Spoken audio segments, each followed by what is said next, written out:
अऊज़ु बिल्लाहि मिनश्शैतानिर्रजीम बिस्मिल्लाहिर्रहमानिर्रहीम। अस्सलामु अलैकुम वरहमतुल्लाहि वबरकातुहू। अज़ीज़ तालिब इल्म साथियों, उम्मीद है कि आप लोग खैर आफ़ियत से होंगे। अज़ीज़ साथियों, जमात दोहम के हवाले से मज़मून नवीसी पर मुश्तमिल हम आज ये मौजू पेश कर रहे हैं। मज़मून नवीसी जिसका उन्वान है आब ज़मज़म। तो हम इस मौजू के तहत आब ज़मज़म की तारीख़ी हैसियत को भी हम देखेंगे और इसके साथ साथ मज़मून के तरीक़ेकार को भी हम बयान करेंगे। अज़ीज़ साथियों, मज़मून लिखने के लिए ज़रूरी है कि उसके 3 हिस्से बना लिए जाएं। तमहीद यानी स्टार्टिंग, आगाज़, और दूसरा पैराग्राफ यानी नफ्स मज़मून पर मुश्तमिल जिसमें कंटेंट पेश किया जाता है, और तीसरा पैराग्राफ यानी इख्तिताम कि जिसमें मज़मून का मुनासिब अंदाज में, मुनासिब अल्फाज में नतीजा निकाला जाता है कि जो कुछ आपने लिखा है। तो मज़मून नवीसी पर मुश्तमिल जो सवाल आता है वो 10 नंबर का होता है, और इसमें आपको 250 से 300 अल्फाज पर मुश्तमिल मज़मून लिखना होता है। इशारात दिए जाते हैं, 2 मौज़ूआत होते हैं जिनमें से एक मौजू पर आपने मज़मून लिखना होता है। तो मौजू है हमारा आज का ज़मज़म यानी आब ज़मज़म, और इस आब ज़मज़म के हवाले से हम बहस करते हैं। सबसे पहले बात करते हैं आब ज़मज़म की तारीख़ी हैसियत की।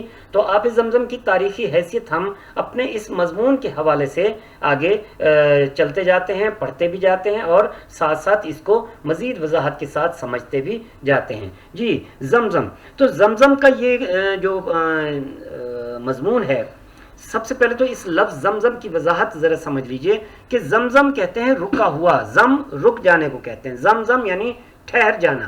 तो हज़रत हाजरा अलैहिस्सलाम ने पानी को हुक्म दिया था कि ज़मज़म यानी ठहर जाओ, और पानी रुक गया था। तो ये भी एक रिवायत है। तो हम ज़रा बात करते हैं तारीख़ी हवाले से।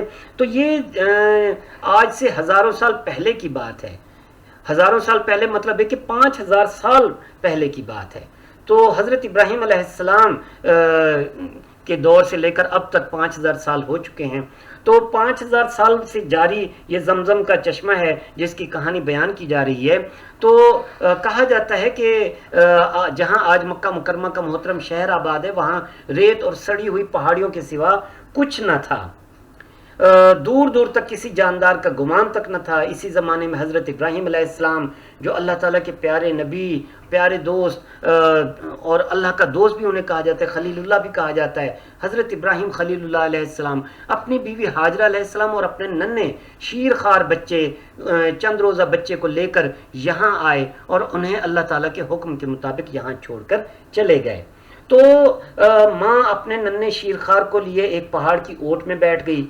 सूरज बुलंद होता गया, धूप की तेजी बढ़ती गई, जमीन तपी, हवा जली, गर्म हवा के भभूके आने लगे, पानी की छागल खुश्क होने लगी और जरा सी देर में सूख गई। माँ बच्चे के होंठ सूखे, फिर जबान खुश्क हुई। माँ घबराई। देखे ना, तसव्वुर कीजिए कितनी सख्त गर्मी होगी जब ये हालत हुई कि पानी की छागल भी खुश्क हो गई, माँ और बच्चे के दोनों के होंठ सूख गए, जबान खुश्क हुई, माँ घबरा गई। हज़रत हाजरा अलैहिस्सलाम घबरा गई, नन्ना सिसकने लगा वो नन्ना शीरखार बच्चा यानी हज़रत इस्माइल अलैहिस्सलाम। माँ के होश उड़ गए, अपनी प्यास भूल गई। बच्चे की हालत देखकर वो तड़प उठी। इधर उधर देखा, रेत के जर्रों के सिवा कुछ दिखाई ना दिया। ऊपर देखा, आसमान को दूर पाया। नीचे देखा, जमीन को तंदूर की तरह गर्म पाया। पानी पानी, एक घूंट, एक कतरा, मेरे लिए नहीं, मेरे बच्चे के लिए, शीरखार इस्माइल अलैहिस्सलाम के लिए।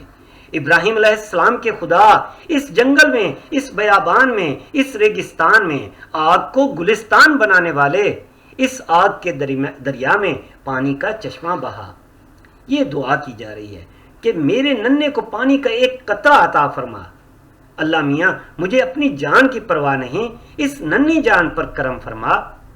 तो बच्चा प्यास से बेहोश हो चुका था, कभी कभी टांगे हिला देता था।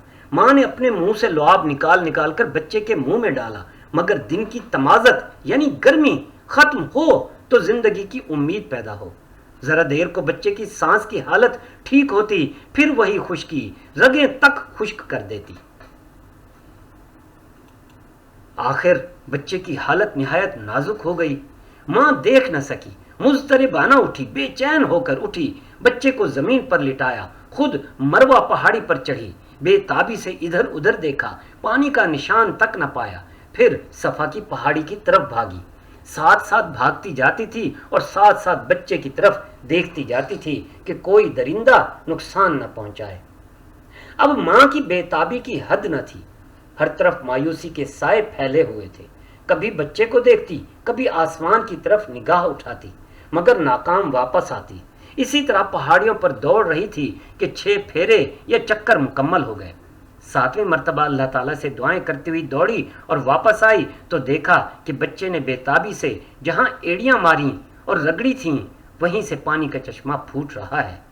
حضرت حاجرہ علیہ السلام نے اللہ کا شکر ادا کیا، بچے کو پانی پلایا، خود پانی پیا اور چشمے کے گرد پتھروں کی منڈیر سی بنا دی اور فرمایا زم زم، یعنی اے پانی ٹھہر جا۔ اسی سے چشمے کا نام بھی زمزم ہوا اور چشمے کا مقدس پانی بھی زمزم کہلایا اور دنیا بھر کے مسلمانوں کے لیے شفا کا پیغام لایا۔ شفا کا پیغام لایا۔ عرب کے بدو پانی کی تلاش میں ریگستان کے ذرے ذرے کا منہ دیکھتے ہیں۔ ایک بدو نے پانی پایا تو حضرت حاجرہ علیہ السلام سے پانی پینے اور اپنے اونٹ کو پانی پلانے کی اجازت طلب کی۔ آپ علیہ السلام نے بڑی خوشی سے اجازت دے دی اور آخر وہیں وہ خیمہ لگا کے بیٹھ گیا۔ پانی بڑے زوروں میں نکلتا رہا، بڑھتا رہا، پھیلتا رہا۔ صحرائی بدو آتے گئے اور اجازت پا کر چشمے کے گرد آباد ہوتے گئے، حتیٰ کہ پہلے خیموں کا شہر بسا، پھر پتھروں کے مکانوں کا شہر آباد ہوا۔ تو عزیز ساتھیو، یہ مضمون ہے جو آپ کی قواعد و انشاء کی کتاب میں بھی موجود ہے۔ ہم ذرا اس مضمون کے پس منظر میں کچھ آب زمزم کی تاریخی حیثیت کو ضرور بیان کر دیں تاکہ اس کا پس منظر آپ کے ذہن میں ضرور ہو۔ عزیز طلبہ، خانہ کعبہ سعودی عرب کے شہر مکہ مکرمہ میں موجود خانہ کعبہ، مسجد الحرام، خانہ کعبہ کی عمارت سے صرف 20 میٹر دور زمزم کا کنواں ہے جو سب سے پرانا چشمہ قرار دیا جاتا ہے، پانی کا، آب زمزم کا سب سے پرانا چشمہ، جس کی عمر کہا جاتا ہے کہ 5000 سال سے زائد ہو چکی ہے۔ اور تاریخی روایات میں بھی یہ ایسے ہی بیان کیا جاتا ہے کہ زمزم کا چشمہ حضرت ابراہیم علیہ السلام کے فرزند حضرت اسماعیل علیہ السلام کی ایڑیاں رگڑنے کی جگہ سے پھوٹا تھا، جیسا کہ ہم اس مضمون کی روح سے پڑھ بھی چکے ہیں۔ تو آج تک جتنی بھی تحقیقات ہوئی ہیں ان تحقیقات کی روح سے کوئی بھی چشمہ 60-70 سال سے زیادہ عرصہ قائم نہیں رہ سکتا، مگر یہ واحد چشمہ ہے جس کو 5000 سال ہو چکے ہیں۔ تو پانی کا یہ کنواں اگر ہم دیکھیں، اس کی جو تحقیق کی گئی، یہ کنواں 30 میٹر گہرا ہے، جس میں پانی کی سطح زیادہ سے زیادہ 18.5 لیٹر اور کم سے کم 11 لیٹر بتائی جاتی ہے۔ جب حضرت ابراہیم علیہ السلام اور حضرت اسماعیل علیہ السلام نے یہاں پر اللہ تعالیٰ کے پہلے گھر کی بنیاد رکھی، یعنی خانہ کعبہ کی بنیاد رکھی، تو یہ چشمہ اس وقت موجود تھا۔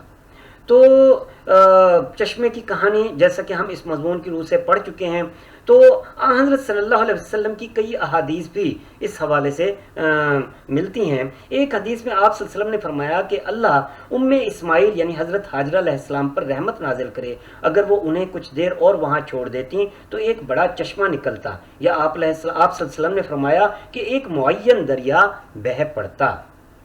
تو کچھ عرصے کے لیے تاریخ میں یہ بھی بتایا جاتا ہے کہ کچھ عرصے کے لیے یہ زمزم کا کنواں خشک ہو گیا تھا۔ حضرت محمد صلی اللہ علیہ وسلم کے جد امجد حضرت عبد المطلب نے ایک خواب دیکھا جس میں انہیں کنویں کو دوبارہ کھودنے کا حکم دیا گیا تھا، تو انہوں نے یہ کنواں دوبارہ کھودا اور پانی پھر نکل آیا، اور آج تک یہ چشمہ جاری و ساری ہے۔ اور ہر سال حجاج کرام اور عمرہ کرنے کے لیے جو بھی جاتے ہیں وہ اس پانی سے ضرور استفادہ کرتے ہیں۔ تو زمزم کے پانی کو محفوظ کرنے کے لیے اس کے ارد گرد ایک عمارت بنائی گئی تھی، مگر مطاف کو وسیع کرنے کی غرض سے یہ عمارت پھر مسمار کر دی گئی، پھر اس کا رستہ نکالا گیا، پھر وہ رستہ بھی بعد میں ختم کر دیا گیا، بند کر دیا گیا۔ اس کنویں کا ایک پرانا ڈول جس پر 1299 ہجری کی تاریخ درج ہے، وہ حرمین شریفین کے عجائب گھر میں مکہ مکرمہ میں موجود ہے۔ تو عزیز ساتھیوں، یہ یعنی اس کی ایک تاریخی حیثیت بھی ہے اس کنویں کی۔